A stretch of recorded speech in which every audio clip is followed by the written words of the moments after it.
While we are back, we've successfully downloaded and tested the video out. We do have sound. Moving the ad, getting the keys in the middle, not in the front, seems to make a difference. We're going to continue our run with Malik now. To the right, we have either Tasha or Tricky. And it'll run for another hour. We'll run to about 10:55. Take a quick break, and then come right back.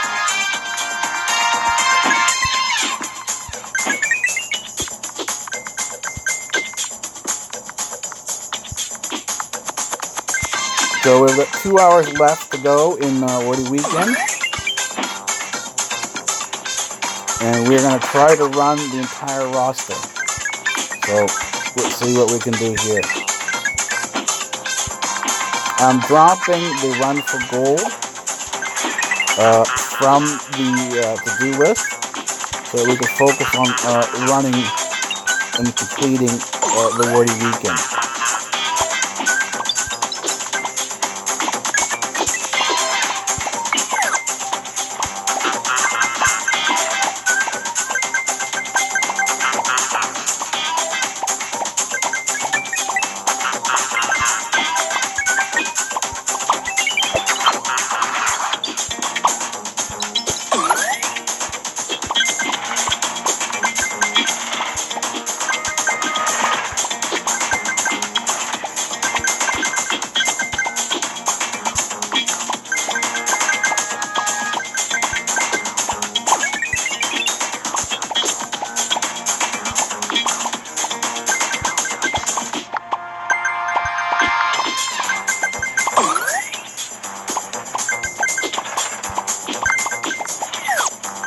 I haven't checked the comments yet. I will do that after the end of the WordWeekend, since we are actually in marathon mode. This way, we're not really going to be stopping too much.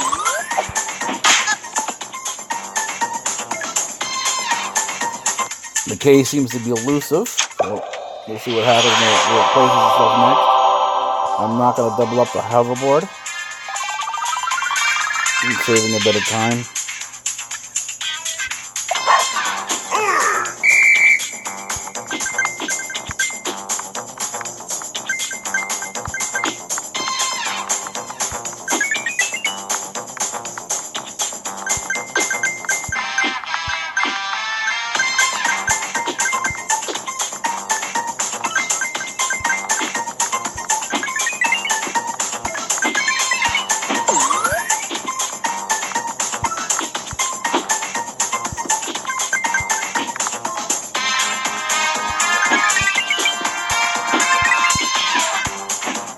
Okay, and that's the end of Malik. We'll run this to the end and then move. I think it's the Tasha because I think it's it's the one with the baseball cap. That's how I remember with the baseball cap or the ponytail. It'll differentiate between the two.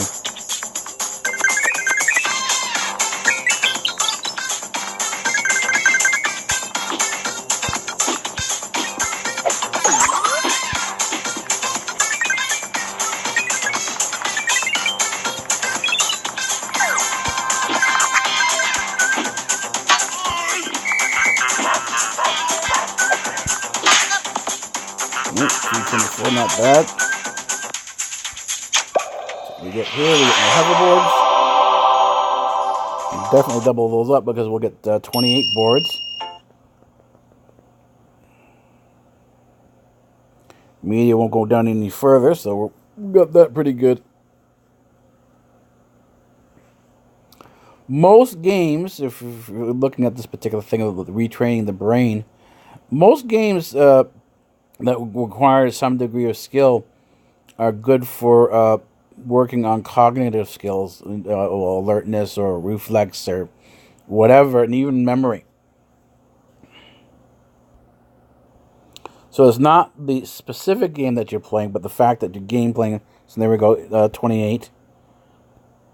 And we are, let's see here now, let's move this up. We've got 47 keys.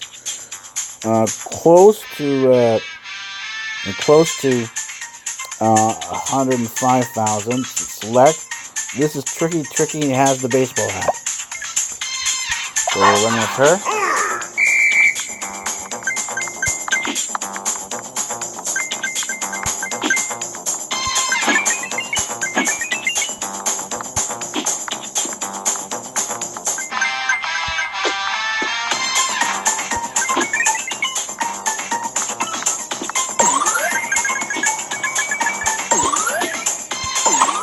Picked up another key. I'm going to make 58, I believe. Here's the first key.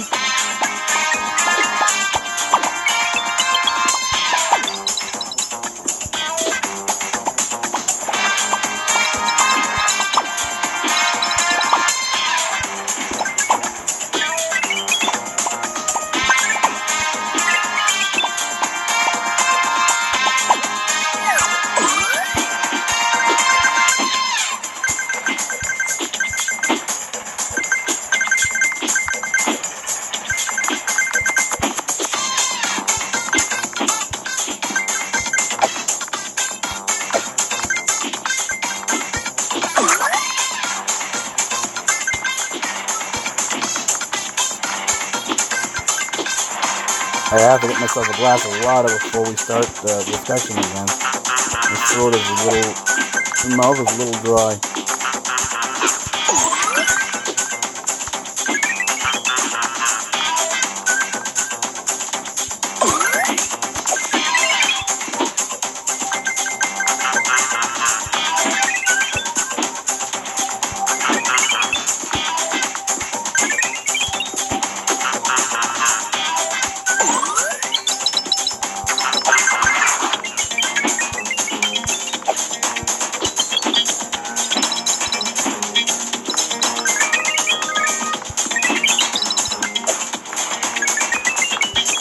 We're having a pretty good run with Tricky.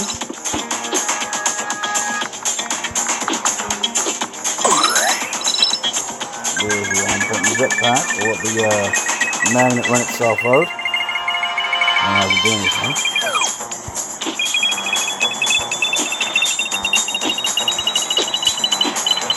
Past the 100,000 mark. We're definitely in the bronze.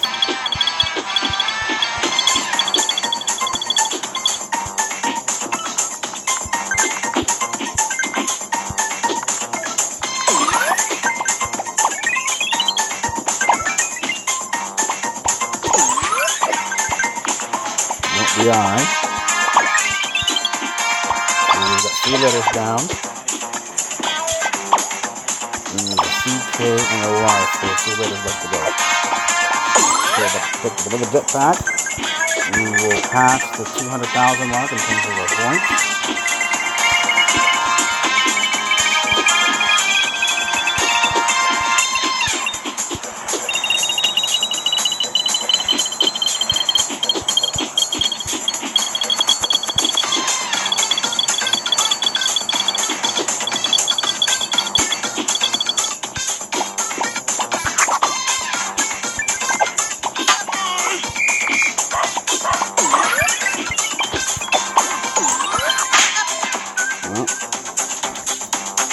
Not quite. 240. 220, I should say.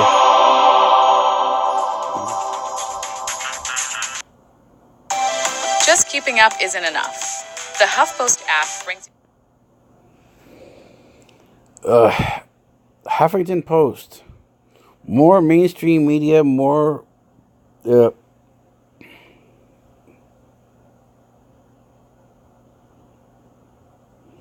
more fluff and PR.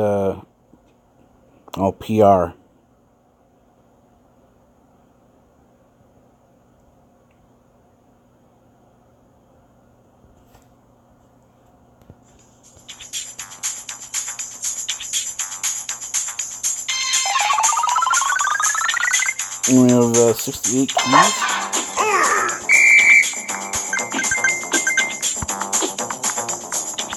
Drop the volume down a notch. This is coming in nice and clear on the video.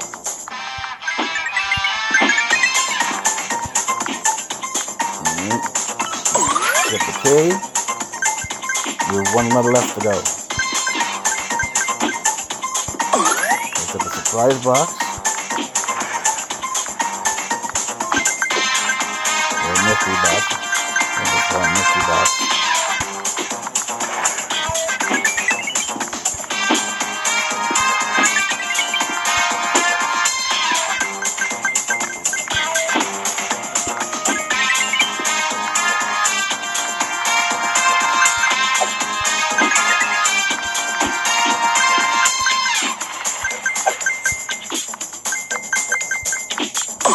Jetpack.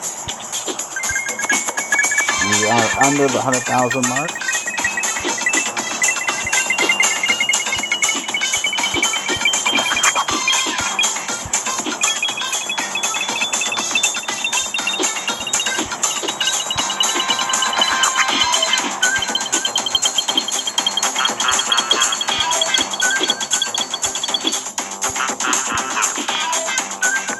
Still under the 100,000 mark.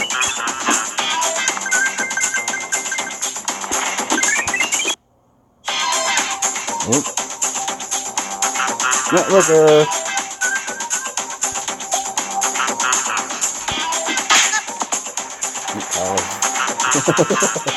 Cause a crash. When that happens, it pauses like that, that's a network error. That means the network at some point in time had briefly disconnected. And now the game is paused, it's not operating properly. So now what that was, I don't really know. But at this point in time, it doesn't really matter.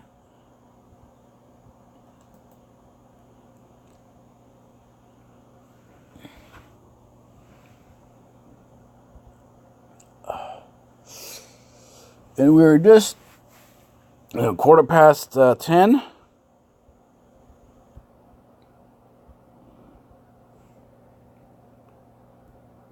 There we go. Missed that button there. Drop that back in, swipe that out. Move it to there.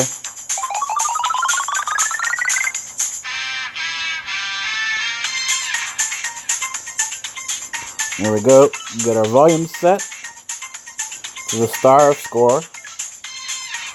The star right in front of score.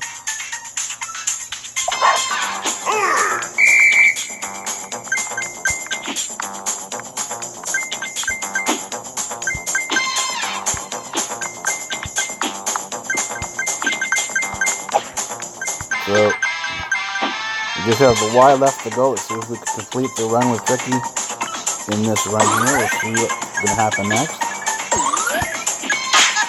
No, too much before the train.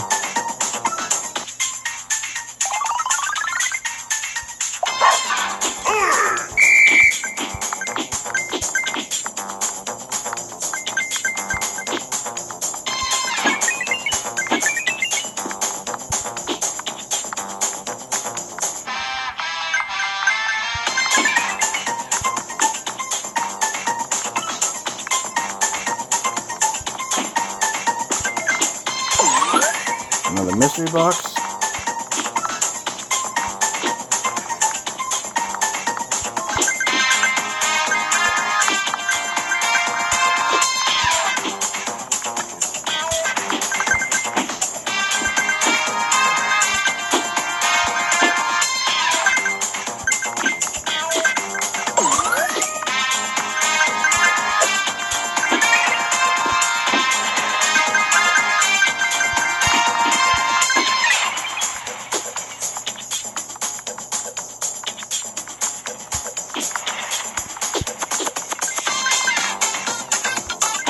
So far, no Y.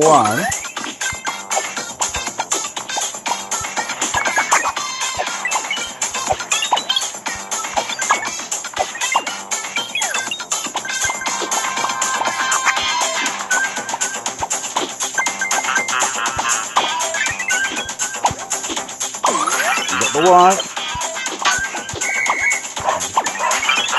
We got that right, the timing right, and I was able to get the Y even though it's bouncing all over the place. Usually the bounces are good, but sometimes there is that issue of control where you don't have the exact control what you want, but as long as it's good enough, your second bump, and that ends our run, which isn't too bad because now we get to move on. This is where we will double up again. We'll end up with 4 hoverboards because we're moving ahead in good time.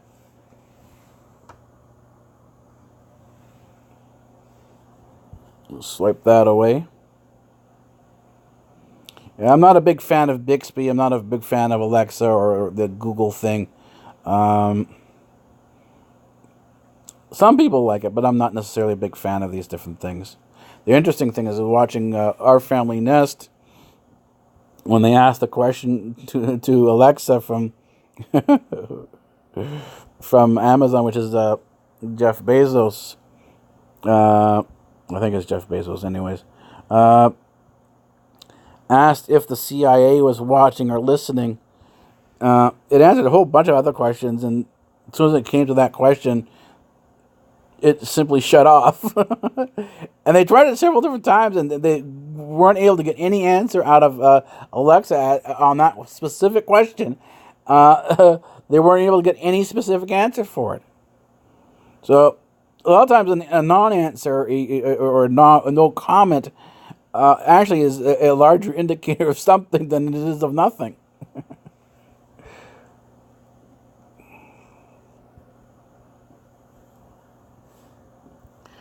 Okay, let's go back here. Let's go back to this point here. I just want to set the volume. There we go. We go back. This one is Ninja now. Let's run Ninja. And it's the same process. We have to spell his name.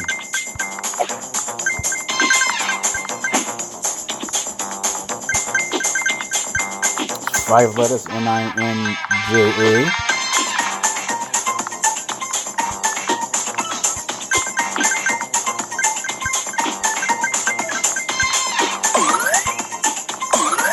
Surprise box,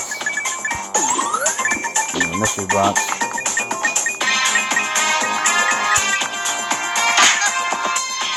The jump didn't work.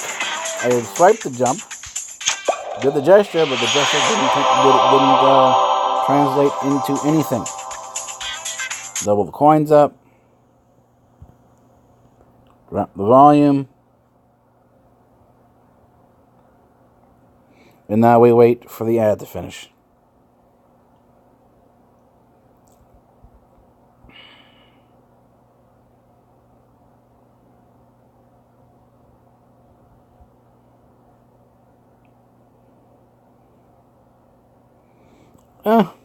So these are do-nothing ads. I think I prefer the ads that have some degree of picture or entertainment to them. Here's a Ninja. This was a bad run. Under 100 coins.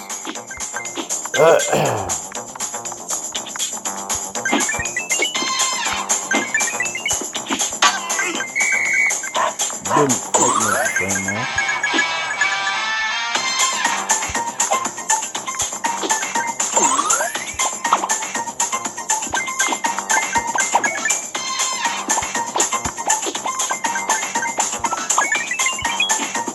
My mind drifted momentarily there.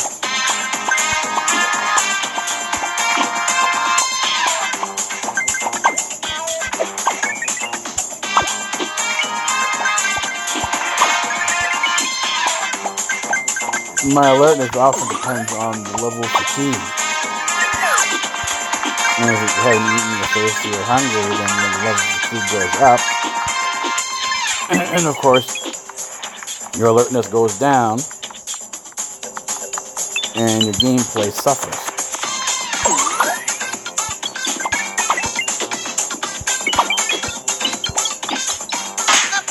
I should have done that earlier.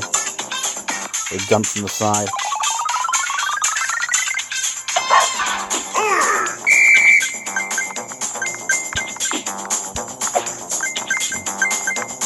I tried to do the jump gesture, but there was too much of a delay.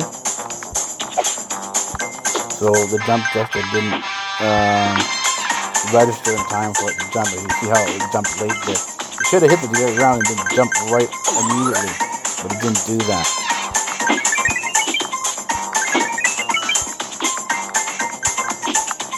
And it probably means there's some degree of network issue going on.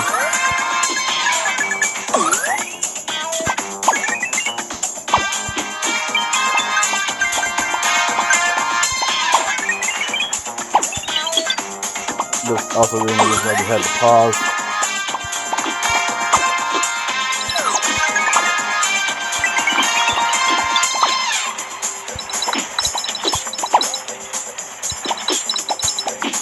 Gamers know that in many cases, that network connectivity really makes a difference in how the gameplay ends up in total playing out, because lags and network issues can often cause problems in your gameplay in terms of what you can and can't do. But as part of the whole challenge, particularly because I'm a free player, working around the lags, working around the network problems is part of the challenge. This is part of learning to adjust to the environment as it is.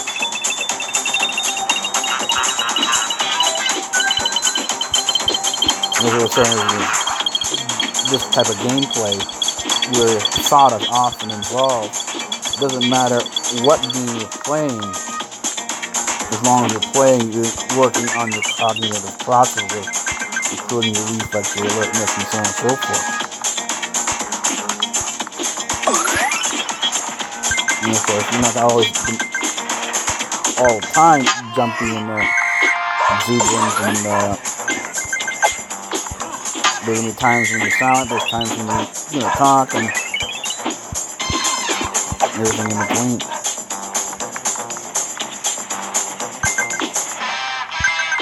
These characters moving rather quickly, so I'm assuming we were at a good score to coin ratio, like it wouldn't be moving as quickly. That's the super sneakers. The bounce machine.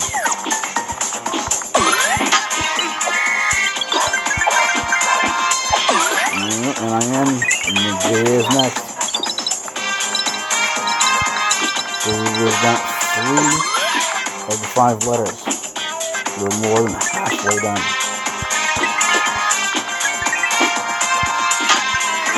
Jump both of the barriers. Pick up another magnet. It's still going.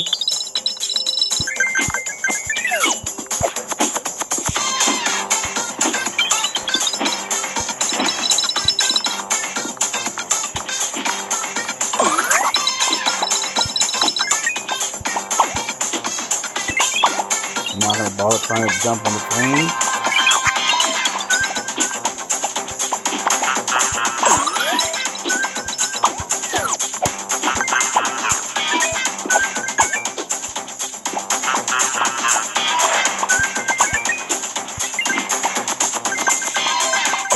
You're using any of the super speed, or not try to make too many jumps with them. Be aware of that issue. The super speeds are gone.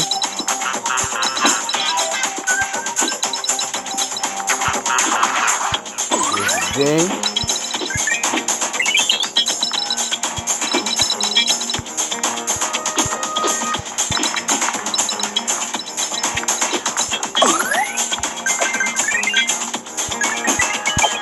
Still alive. Well, just barely.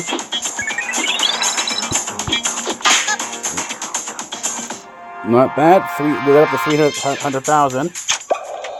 We need to get 400,000 for gold. Double up our coins, drop the volume for the ad.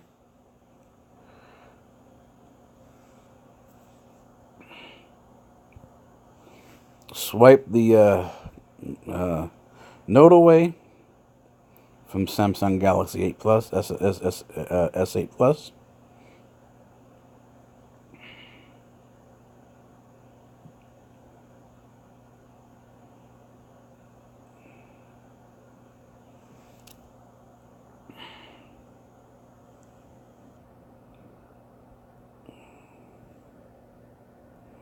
Let's try to get this out here. There we go. Moved. Bring our volume back up again.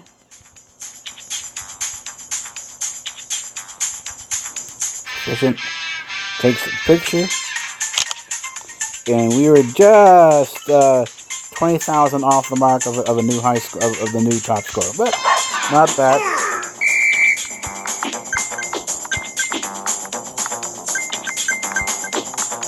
We did that mount with Lucy, and now we're doing it with Ninja. And I think, if I'm not mistaken, we just have the A left to go. I'll tell you, check to see where you are.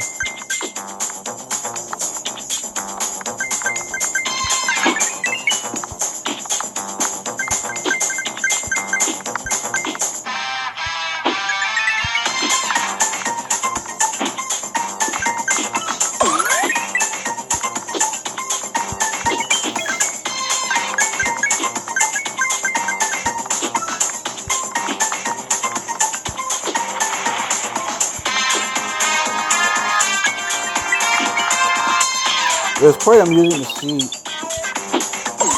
people get bent out of shape whether it's the iPhone X or the iPhone 10.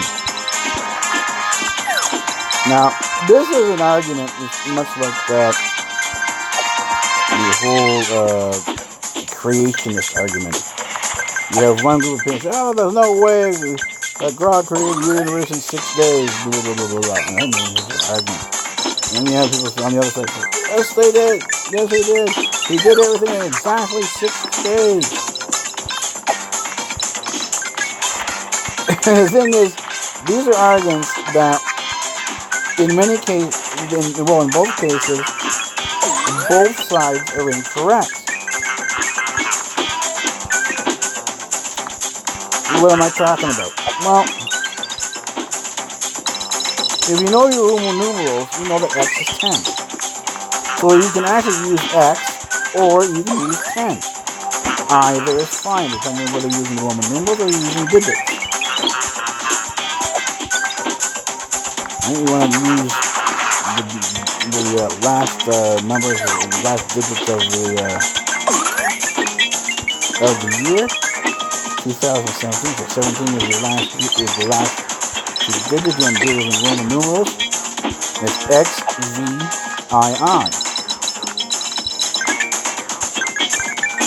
And that gives you 17. So in the same way, when you have 10, the Roman numeral is X. For 50, the Roman numeral is, I think it's L. Well, not too sure.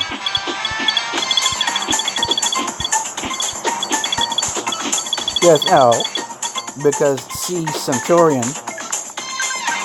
century, is the 100. Millennial, the M, is for 1,000.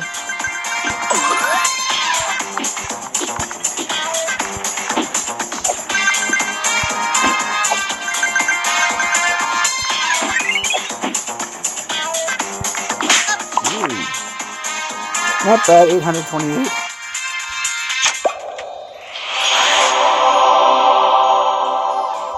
Double it up. Drop the volume.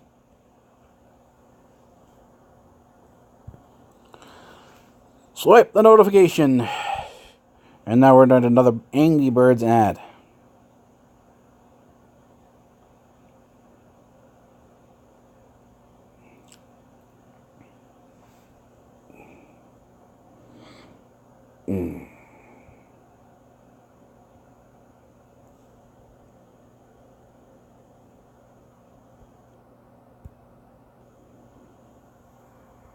Okay, drop that away, swipe that away. Not going to bring the volume up because we have the super surprise box, the super mystery box. Yay, that's going to be 6,000 when we double up.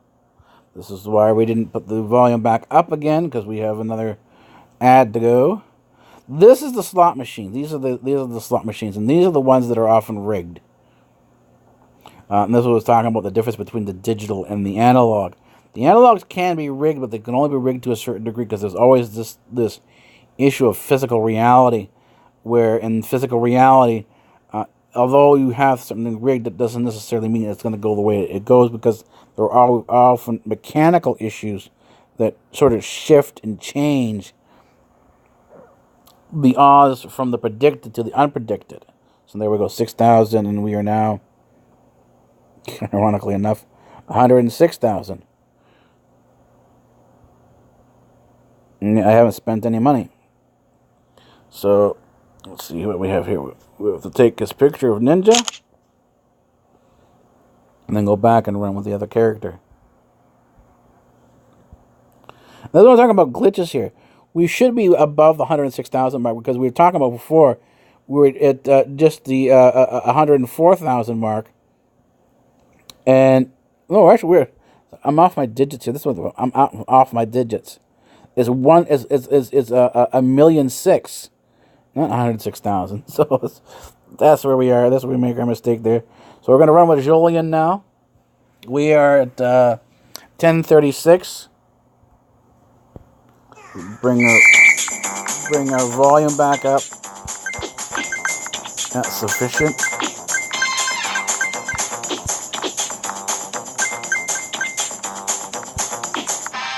I think we should be able to get her and one more character in before we head out to our next break.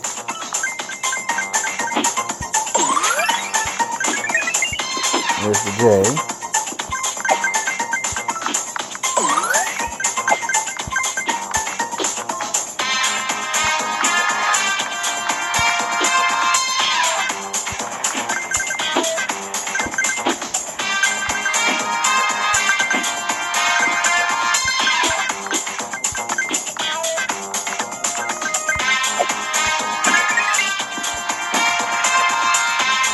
And about the creation issue, about the creation argument, the reason why both sides are wrong is it's not 6 days. The term they used in the original Greek, I'm not going to double that up, I've got too much of that anyways, is Iona. And Iona in many places in the church and so on and so forth is translated not into days, but ages. And we know Iona actually in English as Eon. So the title of the 7 days of, or actually the 6 days of creation is the Hexameron. The 6 eons. Hexameron. And Hexameron, or 6 eons, is the actual title, and you will find this in some of the ancient texts. There were reference to the 6 eons, but in many cases these ancient texts, these ancient Greek texts, are often translated by the English, the Protestant, and some of the Catholics, into days, not eons. And so the whole issue of the 6 days of creation is surrounding a mistranslation.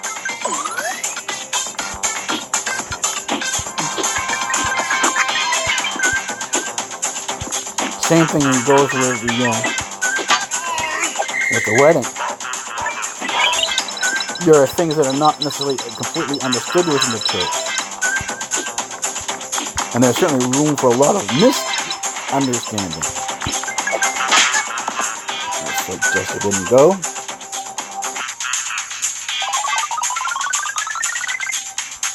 It's always interesting to look around where they hear in the wedding. And this is an older version of the wedding that really doesn't exist much anymore. Very few churches actually have it. And there's one part I'll talk about afterwards, and talk about that most people know this, is when the man has to obey the woman has to obey the man. He is the head of the household, he is the king, blah, blah, blah, blah. The woman must obey her husband. The part that's often left out that goes along with that part and goes actually hand in hand, and it's the first part. It comes before the woman must obey the husband, but it's often missed because in many cases it's understated. And that the man must leave his mother and father and join under or cleave unto his wife. And the reference there, and the reason why they have this reference, is that many women will tell you this, that their husband is that's their first child. In other words, they're referencing the wife. The wife is referenced as the parents. And just as you would say you have to obey your parents, the same obedience that the person owes to the parents is owed to the wife. So the man, in many respects, as much as he's given the command to head the household, must treat his wife as he treats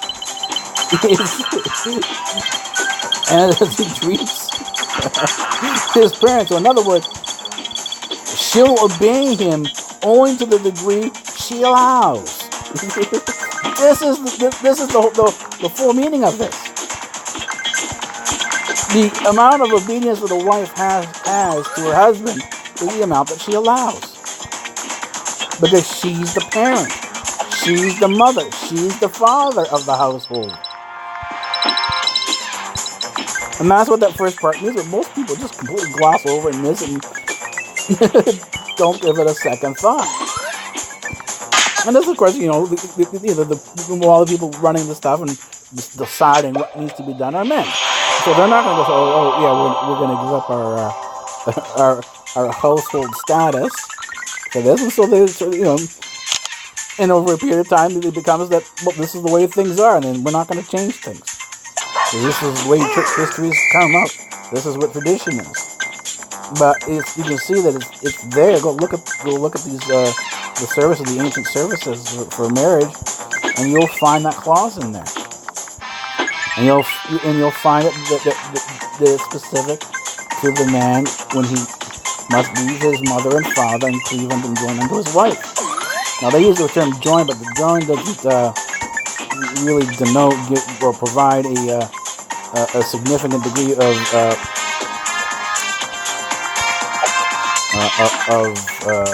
meaning or implication as does cleave. The cleave refers to cleavage. Well, it not refers to, but in the implication it refers to the cleavage. It refers to the suckling child that is attached or joined unto the cleavage of the wife. So, in other words, the service compares the husband as a suckling infant. And I know some wives can attest to this.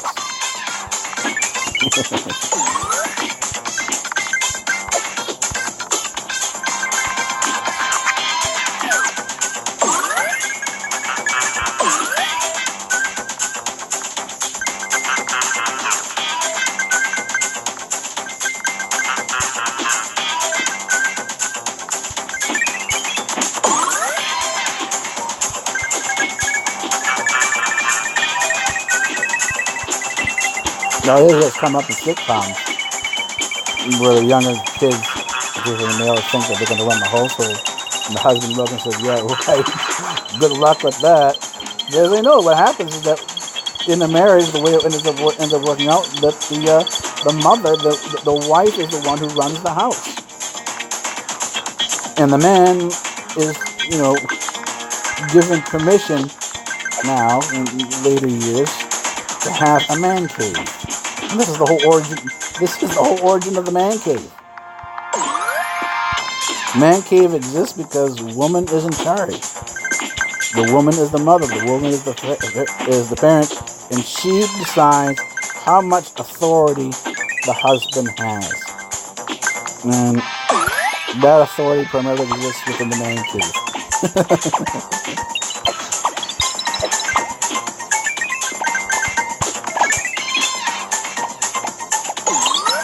So So even if it's not stated in the marriage vows, the reality is it's there. And I've seen this in new and older generations. They all have the same thing. It's all that the woman is fundamentally in charge, and the man has only the degree of authority, the head of the house or the king of the house, simply because the woman allows it, the wife allows it.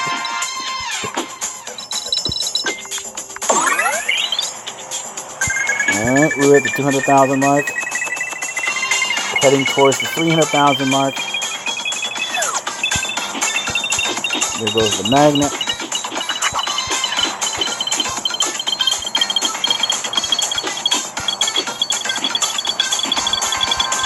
Will we get to the 400,000 mark?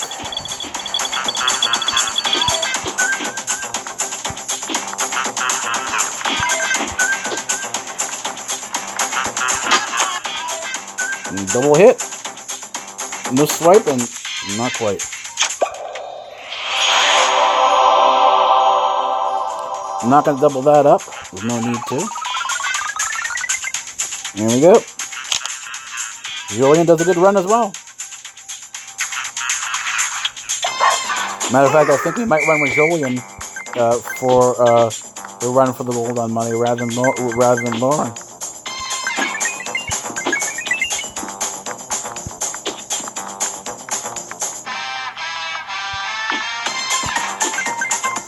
Yeah, things are not as they seem.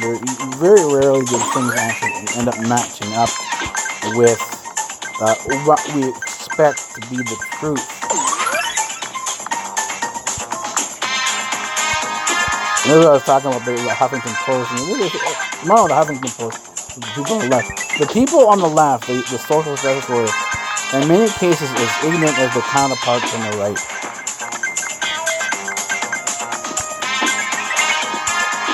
They assume that their paradigm, their view, is the only view out there and there's nothing else to be seen. So therefore, they are always ultimately correct. When in reality, there is significantly more beyond them that they do not know. And therefore, they are not always and typically or even fundamentally correct. I mean, take the term Christian fundamentalism. We're going on the right now. Take turn and offend people on the right as we offended people on the left.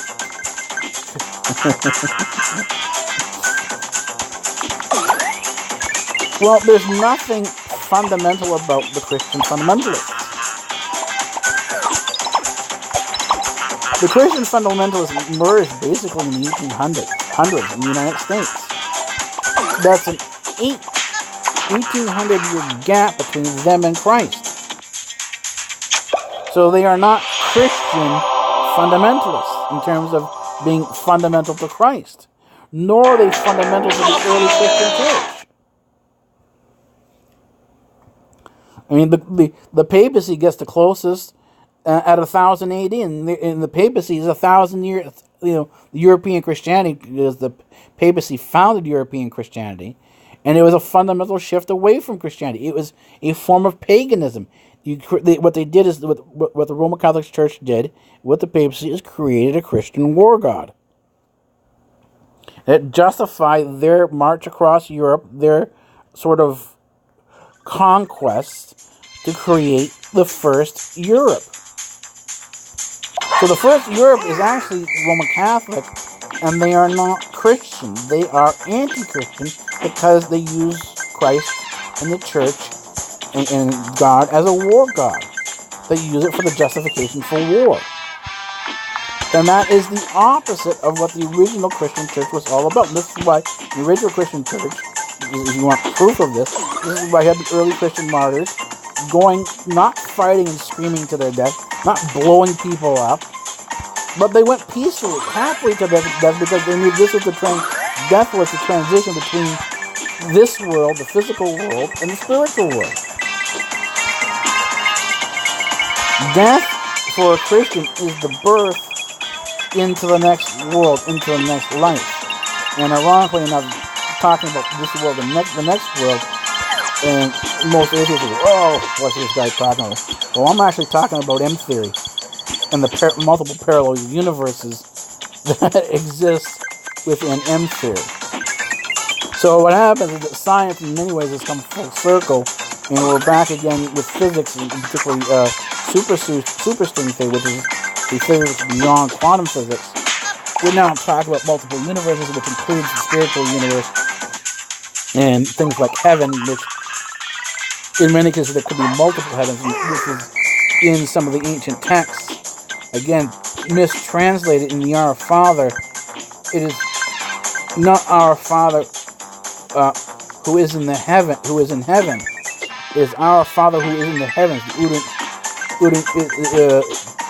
The Greek is actually a plural, talking about multiple heavens, not a singular heaven. So this sort of smacks of, or has an air or a tone of superstrings M theory, where you're talking about parallel universes. So the question is, okay, if this is indeed the case, can we find observations to sort of demonstrate this? And this will sort of mean going around and taking a second look at some of these the miracles from the ancient church, and see, does it indeed reveal or show parallel universes? And if it does, you now have an element of confirmation for M theory. Now, the problem I have with M theory is the whole concept of the parallel universe. And the examples that I've seen, and it actually comes up when you're talking about, even when you get into time as a fourth dimension, going into flattened curved space-times.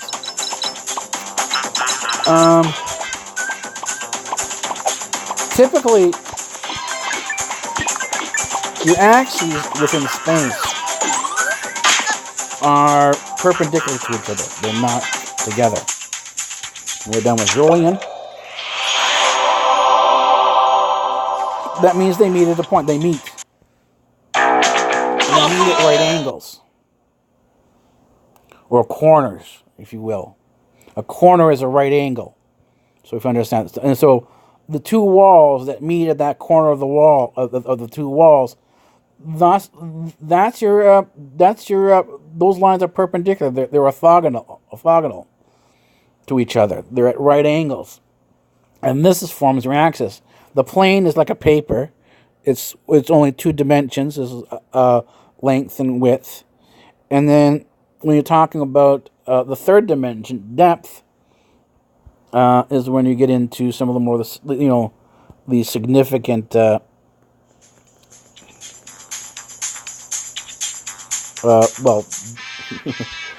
three-dimensional space.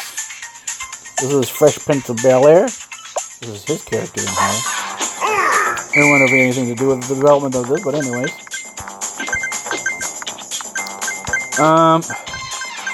And that's how the axes in geometry work.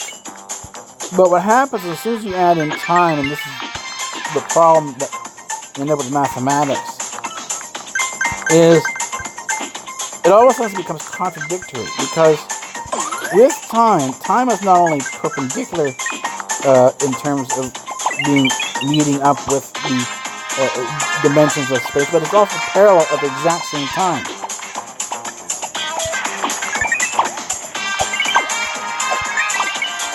So, you don't have speed being distance versus time on one axis. You have that going on across all the axes, all the three dimensions at the same time, even though we just measured the one or the other. The reality is that it's going on at all points within space.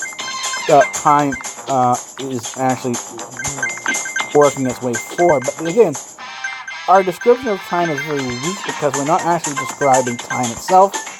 We're simply comparing time in terms of geometry with two different forms of geometry. The time we understand, degrees, minutes, and seconds, is basically a curved geometry. The geometry of a curve, the geometry of a circle. And we take this comparison of the geometry of the circle and compare it to the geometry of space. And this is how we get our definition of time. So we are not actually defining time by any significant or meaningful units that are specific to time. We don't see this. This is something that is fundamentally beyond us. And we simply use aspects of what we understand of time, of our observation of time in terms of the comparison, in order to produce a graph and so on and so forth. So there's no way to actually say, okay, our atomic clock here is exactly 1 second. And there's no way to do it because there is no 1 second in time. That's simply a comparison of two different forms of geometry. So when you talk about parallel universes, are they actually parallel? Or is there something more significant going on that we don't understand, that actually pops up in the black hole, known as a singularity, where all things are at a single point, but yet all over the place at the exact same time? This is where we come into the whole issue of simultaneity. So you have two or more options, or two or more existences at the exact same time when we're talking about the one thing.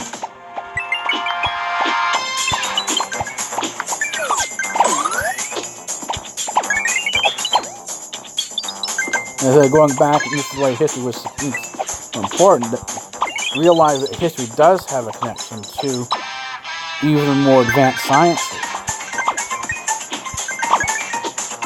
This is why simply dismissing things is not a good idea. I know what I'm talking about. You don't know what you're talking about. I've got 30, 40 years of history in this. I know everything there is to know. Sorry.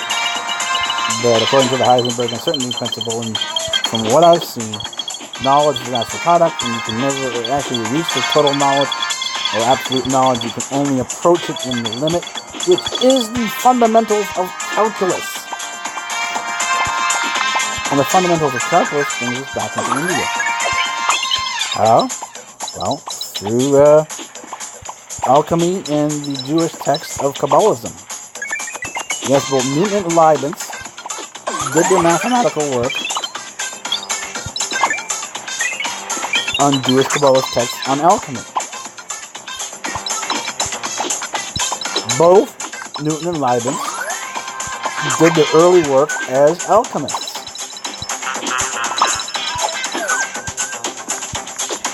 And they were aware of the mathematical group. Kabbalism is not specifically Jewish, but covers a wide variety of Oriental areas. Was aware of the Pythagoreans. The Pythagoreans actually did a fair bit of calculus because they broke things up. And if you understand calculus, they broke things up into small, minute areas and then worked over the sums, the series, to develop the actual answer. If we had gotten to that one more thing, we may have gone to 300, but didn't do that. Unwanted moles and... Okay. Yeah, so Newton and Leibniz, the fundamentals of calculus, because they created calculus, pulls itself back through Kabbalism to ancient Greece. But Kabbalism itself and its understanding of Kabbalism, this is where a lot of times we get the zero and the decimal point from, comes from India. And as I said before, the areas of Greece, Persia, etc., were all in connection with each other. They're all in contact with each other. So that the mathematics from one area would bleed into the mathematics of the other area.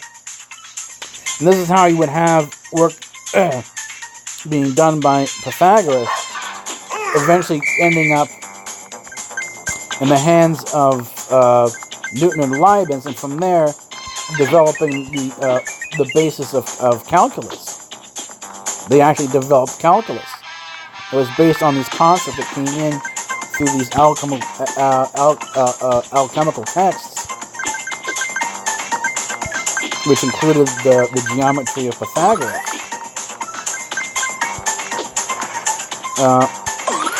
Is these texts that gives way to basically calculus, and from there into the world of physics.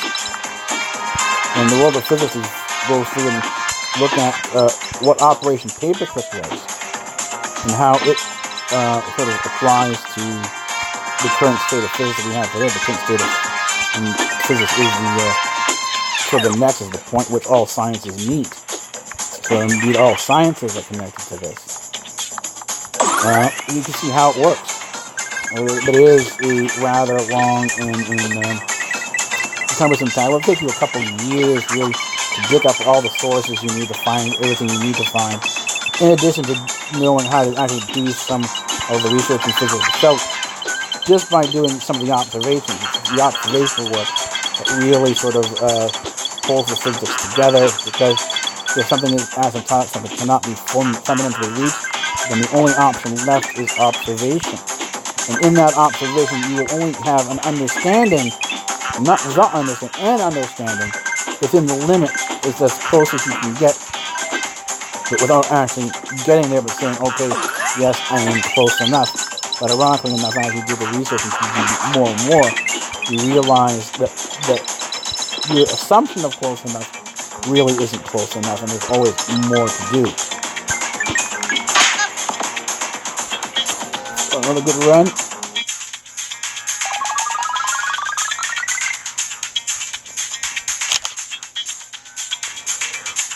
Let's see where we are. Oh, and it's time for us to take a break. Actually,